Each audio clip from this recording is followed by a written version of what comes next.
How was the design of this church influenced by volcanoes? Coming up on Architecture Codex.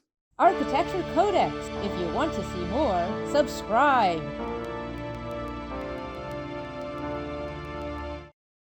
Sometimes you see something and you just like it, and that's okay.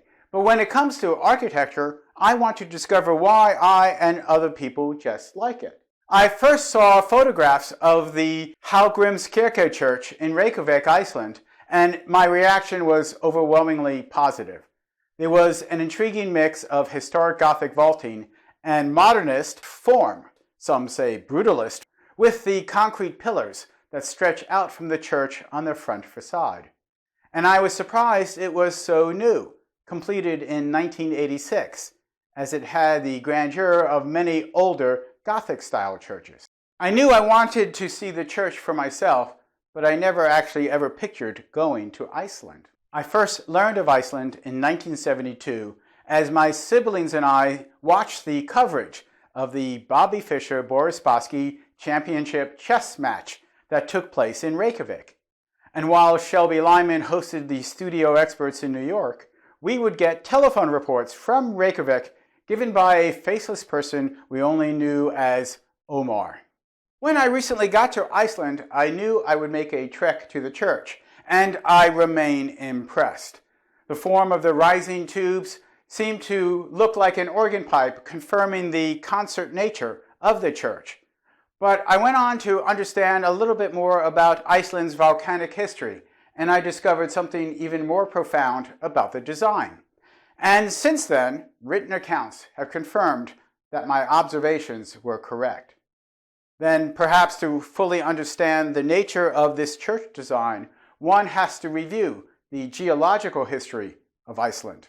Simply, the island was formed only about 20 million years ago when a fissure between the tectonic plates of Europe and North America allowed magma from the mantle plume over which the island sits to erupt again and again over a few million years, forming layers of basaltic lava that cooled to become the landmass we know today.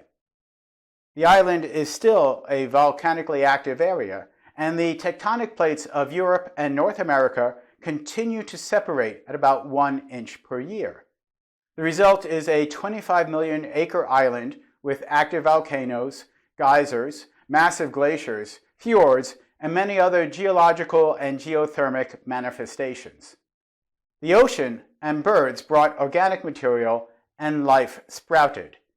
It is a harsh environment with almost no daylight in winter and no night in the summer, strong winds and storms, and with the threat of snow or volcanoes all year round. Add some puffins and Vikings, and you have Iceland. Volcanoes and the basalt formations they leave behind are intrinsic to the identity of Iceland's terrain. After seeing the church, and still curious about the facade columns, I attended Reykjavik's live lava show. Have you heard about Spilly's hairs? In the lobby was a portion of the naturally formed hexagonal basalt columns that are all over Iceland, and I was struck with the obvious explanation. Eureka! Or should I say, fa cum fa. My Icelandic sounds more like Klingon. The exterior columns of the church are a homage to the geological nature of Iceland and a Christian pipe organ. You might have seen similar formations if you ever visited Wyoming's Devil's Tower, which was the cooled basaltic lava center of a dormant volcano where the cone of the volcano has eroded away. The history of the Hallgrimskirkja Church does not need to be explained in geological terms. But once again, I will demonstrate that while I have many skills, pronouncing words in a foreign language is not one of them. And so I apologize in advance to all my newfound Icelandic friends. Hallgrimskirkja means Church of Hallgrim, pronounced in Icelandic as Hallgrimskirkja. It was named after the cleric poet Hallgrímur Pétursson, author of the Passion Hymns. The building was commissioned in 1937 and designed by the official state architect Guðjón Samúelsson, but it did not start construction until after World War II and was not completed until 1986. It is a government project after all. Some say Samúelsson's church was influenced by the Grundtvig Church in Copenhagen, designed by Peter Wilhelm Jensen Klimt in 1913, but I think that is too simplistic a view of how architects think and work. I think it stands on its own. The Hallgrimskirkja is placed on a hill, and the tower is purposely taller than the Catholic Cathedral of Reykjavik, built in 1929. That also has a motif that hints at basalt columns. The hill and tower allow the Hallgrimskirkja Church to dominate the region from land and sea, and nicely defines a separation between the historic Reykjavik and the newly expanding city of Reykjavik. The design consists of the basalt column-inspired tower, a Gothic nave, and a curiously domed apse. The tower is a tourist attraction for great views of the city and harbor. Some say the pinnacle is reminiscent of a Viking war helmet. The cascading hexagonal columns spread away from the tower and, as noted, evoke a sense of organ pipes and the natural basalt columns that appear in Iceland.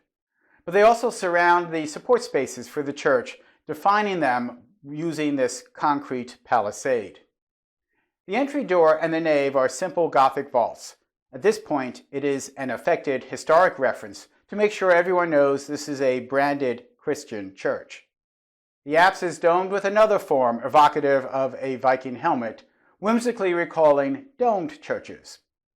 The totality of the pieces is serene and transcendent. It's a very beautiful and successful church design.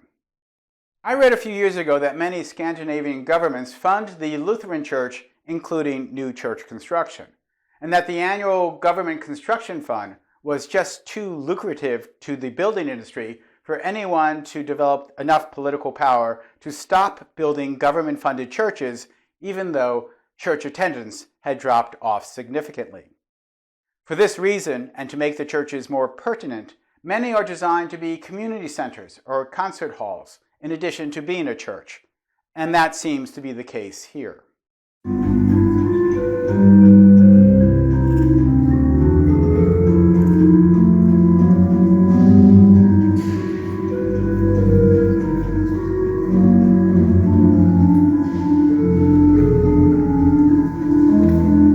Inside the nave of the church, there is a dominant organ at one end over the entrance, and an altar with a minor organ on the other.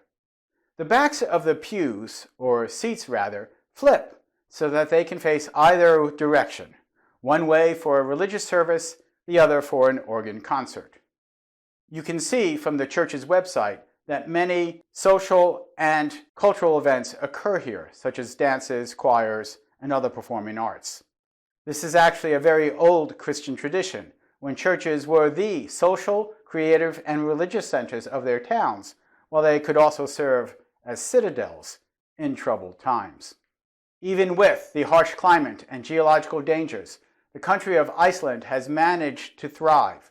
Since Viking times, they have leveraged the extreme aspects of the environment to their advantage for protection from enemies, using natural hot water springs, the natural harbor of Reykjavik, and the other terrain features to survive.